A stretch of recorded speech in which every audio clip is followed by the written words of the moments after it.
Hebrews 12. Therefore, since we are surrounded by so great a cloud of witnesses, let us also lay aside every weight and sin which clings so closely, and let us run with endurance the race that is set before us, looking to Jesus, the founder and perfecter of our faith, who for the joy that was set before him endured the cross, despising the shame, and is seated at the right hand of the throne of God.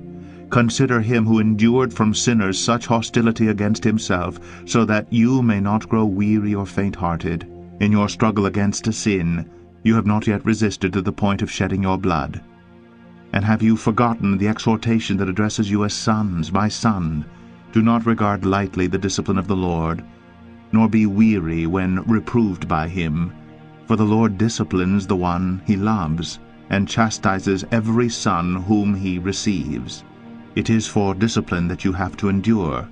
God is treating you as sons, for what son is there whom his father does not discipline?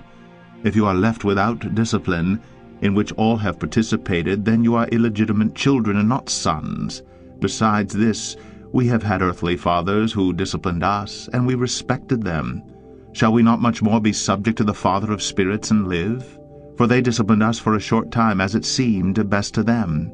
But he disciplines us for our good, that we may share his holiness.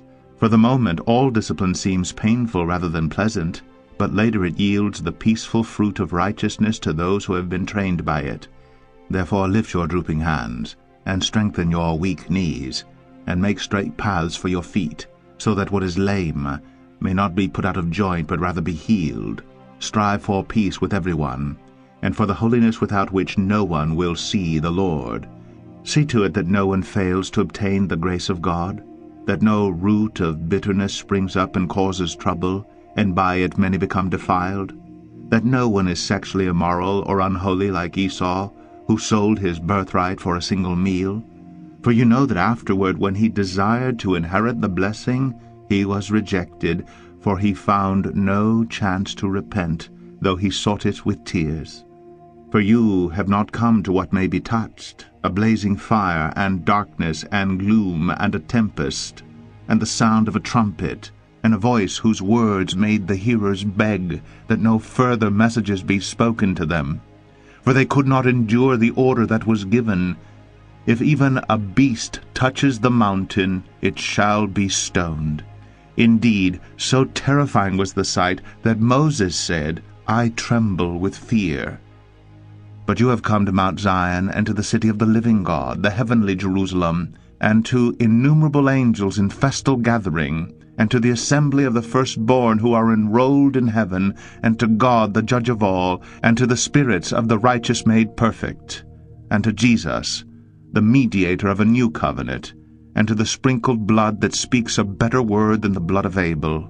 See that you do not refuse him who is speaking. For if they did not escape when they refused him who warned them on earth, much less will we escape if we reject him who warns from heaven.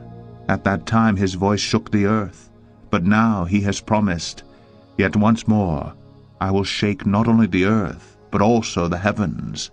This phrase, yet once more, indicates the removal of things that are shaken, that is, things that have been made, in order that the things that cannot be shaken may remain. Therefore let us be grateful for receiving a kingdom that cannot be shaken, and thus let us offer to God acceptable worship with reverence and awe, for our God is a consuming fire.